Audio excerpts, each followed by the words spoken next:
ओ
समादरणीय धार्मिक सज्जन वृंद, यजुर्वेद के 36वें अध्याय का मंत्र संख्या 20, इसके ऊपर आज विचार करेंगे।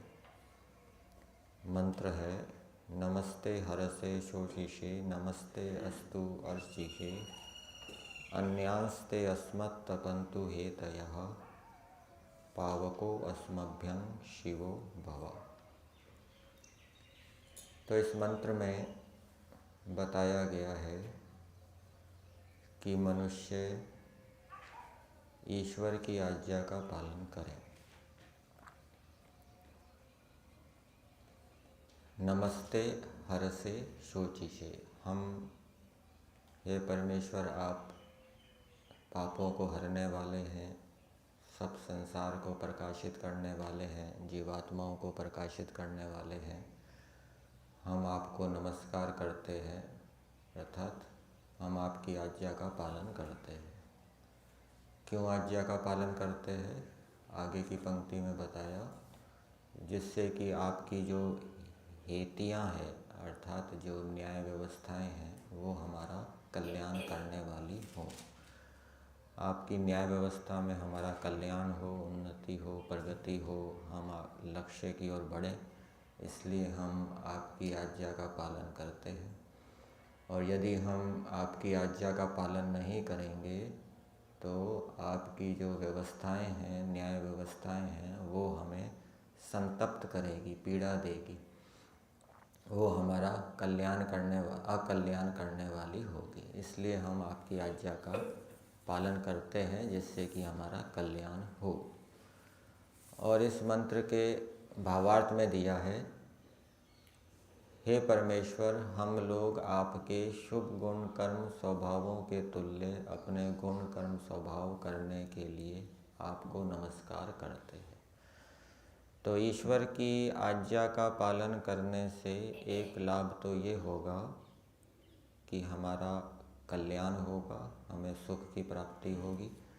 और दूसरा ये लाभ होगा कि ईश्वर के गुण कर्म स्वभावों को धारण करने की प्रेरणाएं अंदर से हमें ईश्वर की ओर से प्राप्त होगी, जिज्ञासाएं उत्पन्न होगी, ईश्वर के गुण कर्म स्वभाव हमें समझ में आएंगे, उनके प्रति श्रद्धा पैदा होगी, फिर हम उन गुण कर्म स्वभावों को धारण करेंगे। और जितना जितना हम ईश्वर के गुण कर्म स्वभावों को धारण करेंगे, उतनी उतनी हमारी उन्नति होगी, हमारा ज्ञान बढ़ेगा। तो ईश्वर की आज्ञाओं को पालन करने के लिए इस मंत्र में मनुष्यों के लिए संदेश दिया गया है।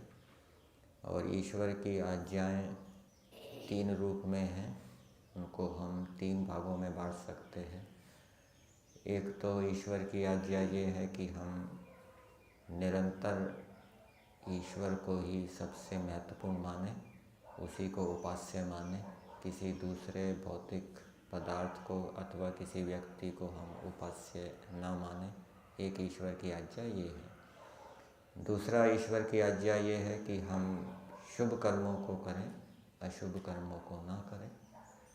तीसरी, ईश्वर की आज्ञा है कि हम अपने ज्ञान को हर समय शुद्ध बनाए रखें, अपने विषय में, शरीर के विषय में, ईश्वर के विषय में, और भी जितने भी पदार्थ हैं, सांसारिक पदार्थ, उन पदार्थों का ज्ञान जो है वो निरंतर हमारा शुद्ध बना रहे। तो इसमें एक विभाग है कर्म का, कि कर्म भी हमारे शुभ हो। और कुछ कर्म तो हमें पता लग जाते हैं वेदों को पढ़ने से, शास्त्रों को पढ़ने से, लेकिन बहुत से कर्म ऐसे होते हैं जो सीधे वेदों के अंदर, शास्त्रों के अंदर नहीं लिखे होते। तो वहाँ पर फिर सदाचार का आश्रय लिया जाता है, जहाँ पर हमें कर्म के विषय में संशय होता है, क्योंकि वो बातें शास्त्रों में लिखी नहीं, वैसी की वैसी परिस्थितियाँ शास्त्रों में नहीं लिखी होती। वहाँ तो स्थूल रूप से नियम के रूप में वर्णन किया होता है, फिर उसका आगे विस्तार किया जाता है।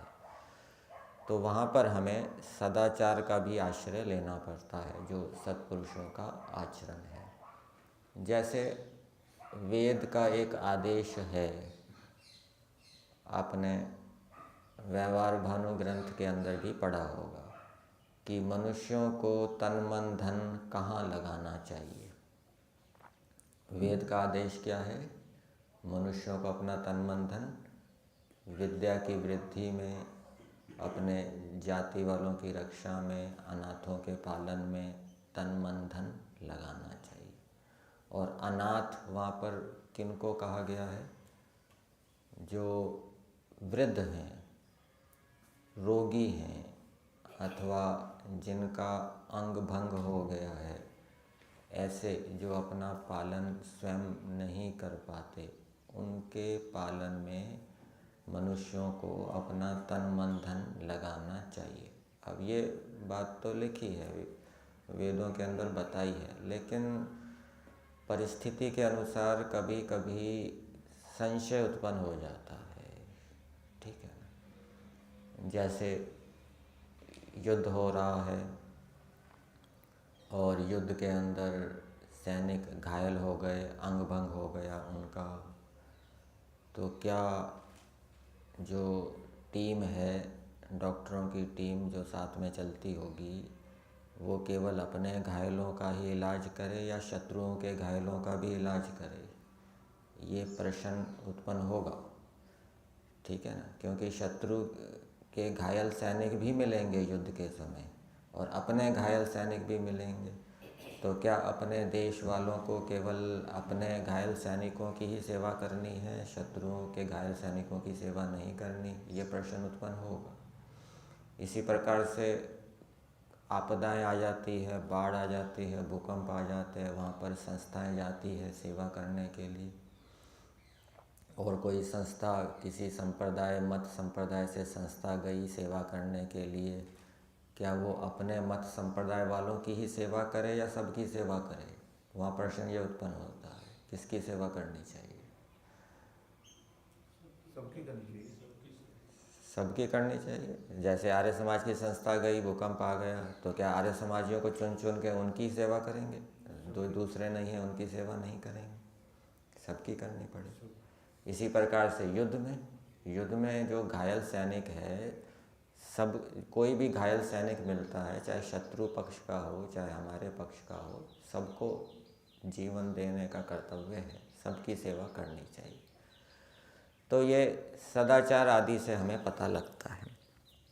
एक बताया जाता है, गुरु नानक देव जी के उपदेश से उनके समय में सिख और मुसलमान, उनमें आपस में काफ़ी भाईचारा हो गया था, आपस में काफ़ी मिलजुल के रहते थे भाई भाई के समय। तो जब मुग़ल बादशाह आए तो उनको देखकर ये अच्छा नहीं लगा कि ये आपस में इतने मिल कर क्यों रह रहे हैं। तो उन्होंने उनके अंदर फूट डालने का प्रयास किया। और इसके लिए उन्होंने अनेक जो सिखों के गुरु थे जैसे अर्जुन सिंह, तेग बहादुर आदि, उनको बताते हैं कि कारावास में बंद करके अनेक प्रकार की यातनाएं देकर उनका कत्ल कर दिया गया। और फिर अनेक सिखों को ज़बरदस्ती मुसलमान बनाया गया। तो गुरु गोविंद सिंह जी के विषय में बताते हैं कि उन्होंने जब ये देखा सुना तो उनके अंतर्मन की जो अग्नि है वो भड़क उठी। तो उन्होंने फिर लोगों के अंदर स्वाभिमान की भावना जगाई और उससे फिर पंजाब के अंदर गांव-गांव के अंदर लोग मुग़लों से लड़ने के लिए, मर मिटने के लिए तैयार हो गए। तो इसी दौरान जब युद्ध चल रहा था मुग़लों के साथ सिखों का, तो एक वृद्ध गुरु गोविंद सिंह जी के पास आया और उसने कहा कि मैं भी मुग़लों के विरुद्ध लड़ना चाहता हूँ। तो गुरु गोविंद सिंह जी ने कहा कि तुम्हारे पास तो शक्ति है नहीं, तुम तलवार पकड़ नहीं सकते, तुम क्या लड़ोगे उनके साथ। लेकिन उस वृद्ध के अंदर मर मिटने की भावना थी, बहुत जोश था, उत्साह था। तो उसको देखकर गुरु गोविंद सिंह जी ने कहा कि चलो ठीक है, हम तुमको कार्य सौंपते हैं कि युद्ध के समय जो घायल सैनिक हैं उनको आप पानी पिलाना। तो आपके द्वारा पिलाया गया जो पानी है वो वृद्ध घायल सैनिकों के लिए अमृत के समान होगा। तो वो फिर वृद्ध सेवा में लग गया घायल सैनिकों के। तो कुछ दिनों के बाद फिर जो उनके सरदार थे गुरु गोविंद सिंह जी के, उनकी शिकायतें आने लगी। किसके विषय में? उस वृद्ध व्यक्ति के विषय में। तो क्या शिकायतें आने लगी? क्या वो पानी ठीक नहीं पिलाता? नहीं, ये शिकायत नहीं।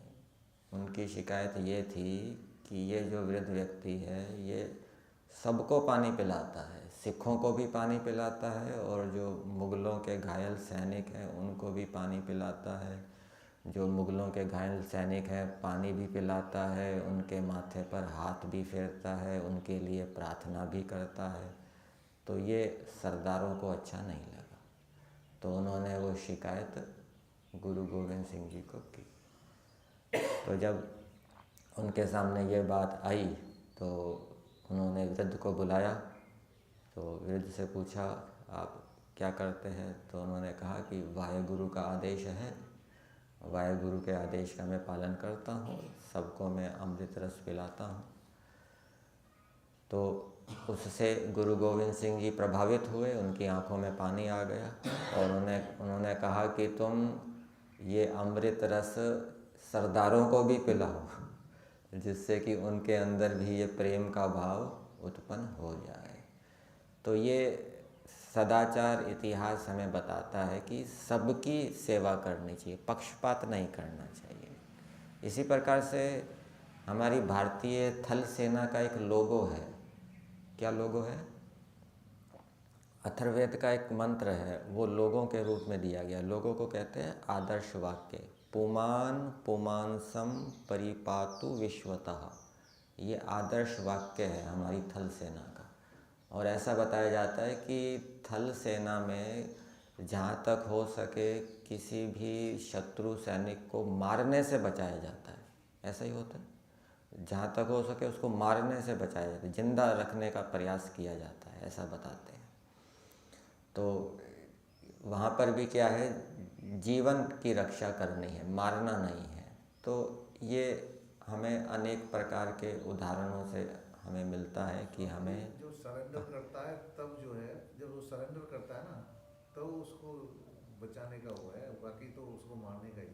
नहीं, घायल हो जाएगा उसको तो नहीं, घायल को तो बचाएंगे, उसकी रक्षा करेंगे, घायल की बात है। तो ये उदाहरणों से हमें पता लगता है कि हमारे सामने भी ऐसी परिस्थितियाँ आ सकती है, हमें भी कहीं सेवा के लिए जाना पड़ सकता है और सेवा के लिए हमारे व्यक्ति भी हो सकते हैं, दूसरे व्यक्ति भी हो सकते हैं। तो वहाँ पर सेवा में ऐसा पक्षपात नहीं करना कि हमें अपनी ही सेवा करनी है, दूसरों की सेवा नहीं करनी। तो ये हमें उदाहरणों से, इतिहास के उदाहरणों से, अथवा जो संसार के अंदर व्यवहार चलता है सज्जनों का, उनसे हमें पता लगता है। अभी तुर्की के अंदर भूकंप आया तो हमारे माननीय मोदी जी ने यहाँ से टीम भेजी, सेना की, एनडीआरएफ और सेना की टीम भेजी वहाँ, जबकि वो तुर्की देश हमारा विरोधी है, ठीक है ना, फिर भी वहाँ पर एक विश्व एक परिवार के रूप में है, सभी परिवार के सदस्य है, तो वहाँ पर उनकी रक्षा के लिए, सुरक्षा के लिए यहाँ से टीम भेजी गई। तो ये वेद के अनुकूल है। कईयों ने इसका विरोध भी किया होगा, ठीक है ना, कि भाई ये वहाँ पर क्यों भेजते हैं, लेकिन वो वेद के अनुकूल है। जो भी रोगी है, चाहे किसी भी मत संप्रदाय का हो, किसी भी देश का हो, विश्व को यदि हम एक परिवार के रूप में देखेंगे तो ये पक्षपात की भावना नहीं आएगी। तो इस प्रकार से हमें सदाचार से भी ईश्वर की आज्ञा क्या है उसका हमें बोध होता है। ईश्वर की आज्ञा का पालन करने के लिए,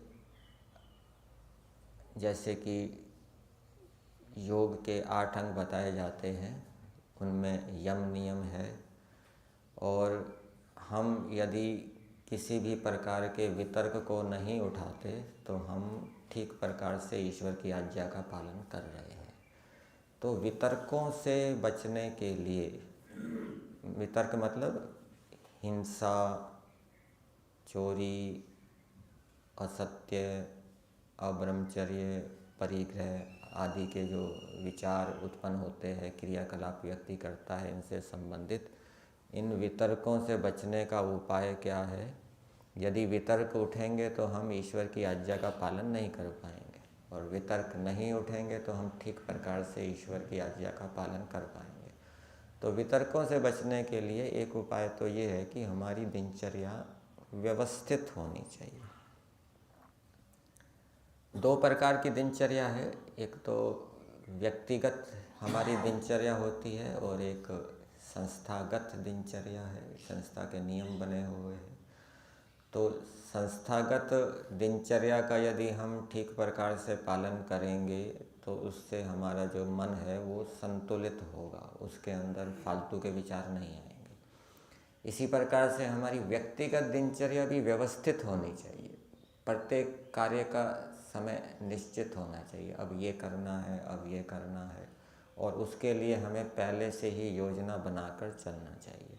यदि हमारी दिनचर्या व्यवस्थित नहीं होगी तो उससे क्या होगा कि समय के आने पर हम ये निश्चय नहीं कर पाएंगे कि अभी हमें क्या करना है, क्या करना है। मन उसके लिए पहले से तैयार नहीं होगा, और इस कारण से मन फिर खाली रहेगा, वो ढूंढता रहेगा, अब क्या करूं, अब खाली समय, अब क्या करूं, वो ढूंढता रहेगा। फिर दूसरे विचार, फालतू के विचार, हानिकारक विचार मन के अंदर आएंगे। इसलिए फालतू के विचार मन के अंदर ना आए, इस व्यक्ति को व्यस्त रहना चाहिए, और व्यस्त रहने के लिए उसको अपनी दिनचर्या भी व्यवस्थित बनानी चाहिए। अपने कार्य निश्चित कर लेने चाहिए कि इस समय ये करना है, इस समय ये करना है। उससे वो वितर्कों से, गलत विचारों से वो बचा रहेगा। दूसरा, ईश्वर की आज्ञा पालन करने के लिए इच्छा शक्ति भी प्रबल होनी चाहिए। कुछ व्यक्तियों की इच्छा शक्ति बहुत ही निर्बल होती है। थोड़ी सी ही छूट मिलते ही कोई बड़ा व्यक्ति बाहर चला गया, कोई ऊपर देखने वाला है नहीं, तो तुरंत नियमों का भंग होना शुरू हो जाता है। अथवा कोई विशेष भोजन आ गया तो उसके सामने आने पर नियंत्रण नहीं रहता, अधिक खा जाता है। कोई प्रबल आकर्षण आ गया तो, अथवा कोई प्रतिकूल परिस्थिति आ गई तो तुरंत खिन्न हो जाता है, तुरंत निराश हो जाता है। ऐसे व्यक्ति कैसे होते हैं? वो निर्बल इच्छा शक्ति वाले होते हैं, जो प्रतिकूलताओं के आने पर, बाधाओं के आने पर तुरंत खिन्न, निराश हो जाते हैं। अथवा थोड़ी सी स्वतंत्रता मिलने पर ही अपने नियमों को तोड़ने लग जाते हैं, अपनी दिनचर्या को व्यवस्थित नहीं रख पाते, व्यस्त नहीं रख पाते। तो इच्छा शक्ति को प्रबल बनाना चाहिए। वैसे इच्छा शक्ति का संबंध तो तत्वज्ञान से भी है, विवेक से भी है। यदि हमारे में विवेक रहेगा तो हम ठीक प्रकार से नियमों का पालन करते रहेंगे, और नियमों के विषय में यदि हमें विवेक नहीं होगा, नियमों के विषय में श्रद्धा नहीं होगी, तो नियम तोड़ेंगे। और दूसरा है, इच्छा शक्ति को प्रबल बनाने के लिए एक उपाय बताया जाता है कि प्रतिदिन हमें कुछ छोटे छोटे संकल्प लेने चाहिए, कुछ नए, दिनचर्या से अतिरिक्त कोई नए प्रतिदिन संकल्प लेने चाहिए कि आज मुझे ये कार्य करना है, और उस कार्य को पूरा कर देना चाहिए। जैसे कोई नया संकल्प ले लिया कि आज मुझे संध्या के मंत्रों के अर्थ देखने हैं, बहुत महीने हो गए अर्थों को देखे, आज संध्या के मंत्रों के अर्थों को देखना है, ऐसा संकल्प लिया और पूरा कर लिया। आज मुझे पुरुष सूक्त के जो मंत्र हैं उनको दोहराना है, पहले याद किए थे, दोहराए नहीं, तो आज दोहराना है। इस प्रकार से प्रतिदिन कुछ थोड़ा बहुत संकल्प लेते रहेंगे। जैसे कोई त्रुटि भी हो गई तो आज त्रुटि हो गई, चलो आज 15 मिनट सेवा का कार्य कर देते हैं, त्रुटि के लिए झाड़ू लगा लेते हैं, कुछ पत्तों को साफ कर देते हैं बिना किसी को बताए। तो इस प्रकार से छोटे छोटे संकल्प लेके पूरा करने से वो इच्छा शक्ति क्या है, प्रबल होती है, और जो मन में आए करते रहेंगे तो उससे फिर इच्छा शक्ति बिल्कुल निर्बल हो जाएगी, और फिर आकर्षणों के आने पर व्यक्ति तुरंत गिरेगा, अथवा प्रतिकूलताओं के, बाधाओं के आने पर वो तुरंत हताश, निराश हो जाएगा, दुखी हो जाएगा, मजबूत नहीं बन पाएगा। तो इस ईश्वर की आज्ञा का पालन करने के लिए हमारी इच्छा शक्ति भी प्रबल होनी चाहिए। दोषों को दूर करना भी आवश्यक है, ये भी ईश्वर की आज्ञा है। कौन से मंत्र में दी है? मनुष्य को अपने दोषों को दूर करना चाहिए, ये ईश्वर की आज्ञा है। ये कैसे पता लगा? कौन से मंत्र में बताया है ये?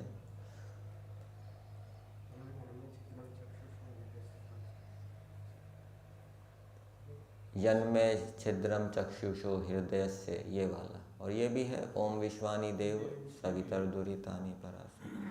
तो दोषों को दूर करने के लिए एक तो जो ईश्वर का भक्त बनना चाहता है, ईश्वर की आज्ञा का पालन करना चाहता है, उसको दूसरों के गुणों को ही देखना चाहिए, दोषों को नहीं देखना चाहिए। और दूसरों के गुणों को पहले भी बताया था, बड़ा करके देखना चाहिए, और अपने दोषों को भी बड़ा करके देखना चाहिए। यदि व्यक्ति अपने दोषों को छोटा करके देखेगा तो दोष के साथ मित्रता बनी रहेगी, वो दोष को दूर करने का प्रयास नहीं करेगा। जैसे छोटा करके देखने का मतलब कैसे है कि मैं तो 2-3 बार झूठ बोलता हूँ, ये तो 10 बार झूठ बोलता है। ये अपने दोष को क्या है, छोटा करके देख रहा है। और अपने दोष को बड़ा करके देखना कैसे है कि जो ऋषि मुनि लोग हैं वो तो कभी झूठ बोलते नहीं, और मैं तो 2-3 बार झूठ बोलता हूँ, ये तो दोष बड़ा हो गया। तो जब हम अपने से श्रेष्ठों के साथ अपनी तुलना करेंगे तो अपने दोषों को हम बड़ा करके देख रहे होते हैं, और जब हम अपने से नीचों के साथ अपनी तुलना कर रहे होते हैं तो हम अपने दोषों को बड़ा करके देख रहे होते हैं। तो हमेशा मनुष्यों को अपनी तुलना किसके साथ करते रहना चाहिए? जो महापुरुष हैं, हमसे श्रेष्ठ हैं, उनके साथ हमें अपनी तुलना करते रहना चाहिए। तो उनके साथ यदि तुलना करते रहेंगे तो हमारे अंदर अहंकार नहीं आएगा, और अहंकार ना आने से फिर हमारे अंदर दोषों को दूर करने की प्रवृत्ति उत्पन्न होगी।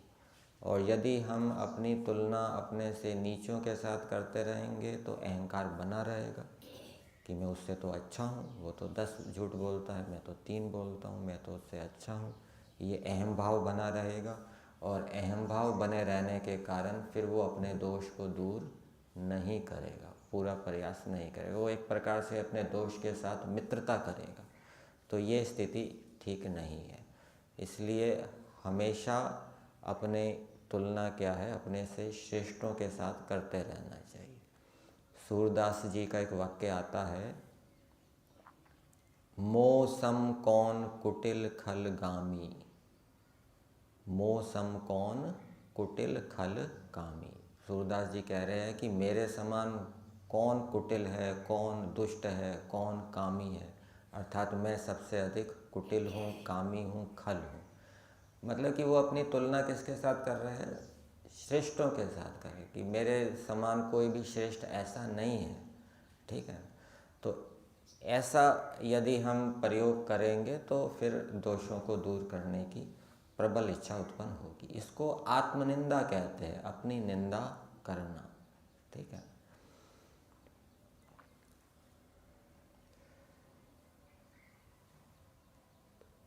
एक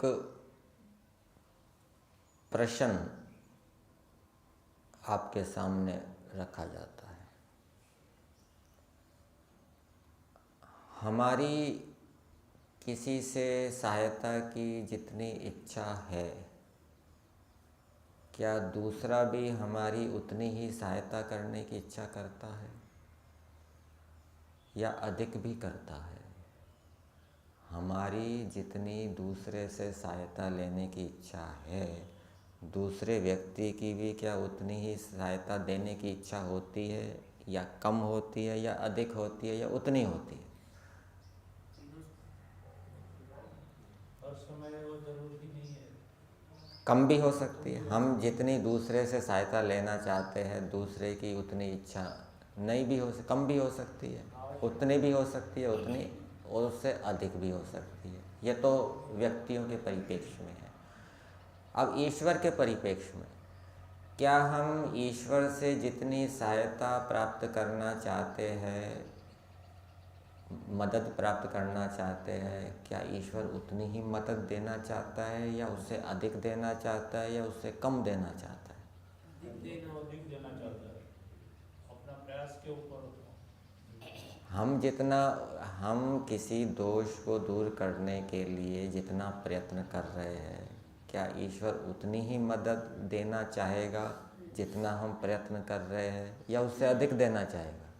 चाहता तो अधिक ही है, लेकिन फिर तो जो हम कर्म करेंगे या हम प्रयास करेंगे उसके मुताबिक ही उसका। ईश्वर का चाहना तो चाह दिया तो हो गया, फिर मदद दे दी। नहीं, चाहना ही मदद है। चाहना तो ईश्वर की तो हमारी कल्याण करने की भावना है, लेकिन हम नहीं कल्याण अपने आप को मदद देना ही। ऐसा बताते हैं, किसी का ऐसा विचार है कि हम भगवान की जितनी मदद पाना चाहते हैं, जितनी हमारी इच्छा होती है, ईश्वर उससे अधिक देना चाहता है। परंतु ये बात कुछ ठीक नहीं लगती।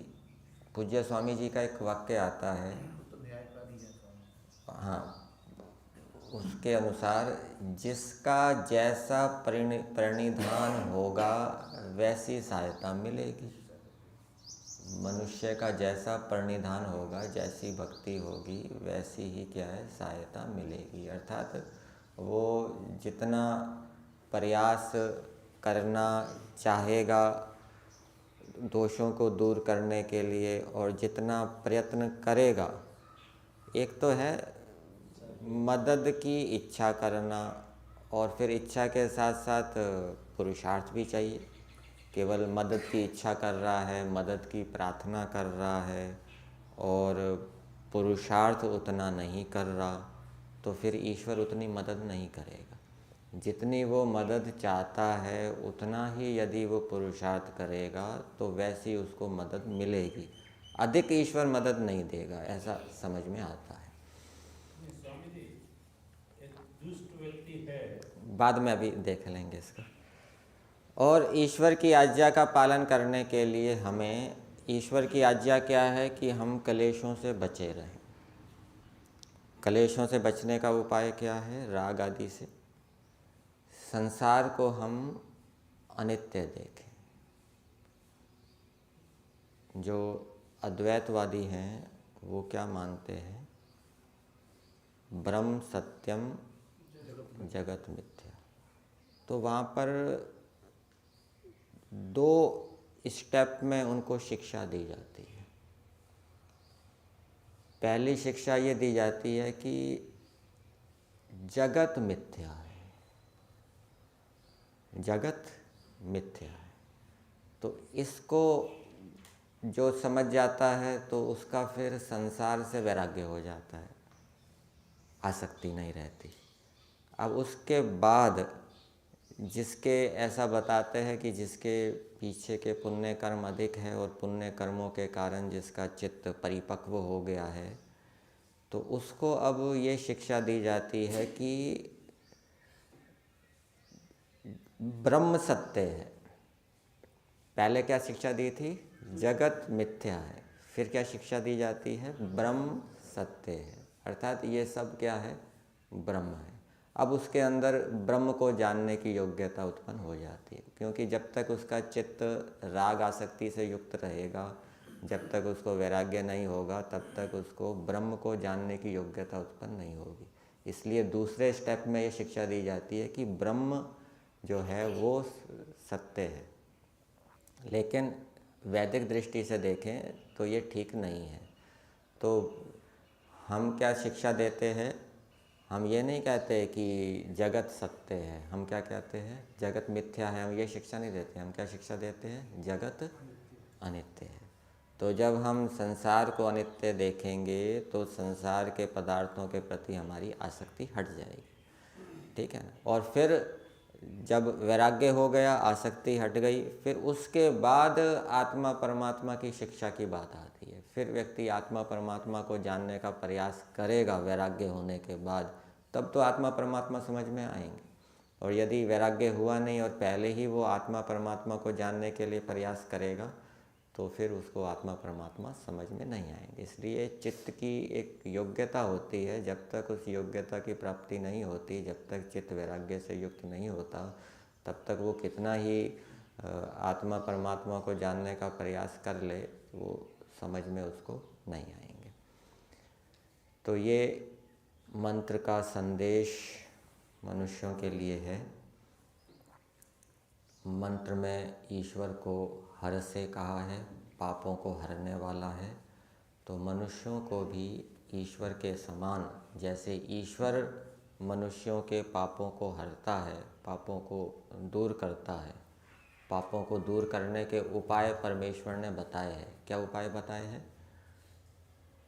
पापों को दूर करने के उपाय क्या बताए हैं परमेश्वर ने? आत्मनिरीक्षण करो, दंड लो, प्रायश्चित करो। उससे क्या है? पाप के संस्कार कमज़ोर पड़ेंगे। संकल्प लो। तो इसी प्रकार से हमें भी दूसरों के पापों को दूर करना चाहिए, अपने पापों को दूर करके दूसरों के पापों को दूर करना चाहिए, उनको उपाय बताना चाहिए। ईश्वर शोचिष है, प्रकाशक है।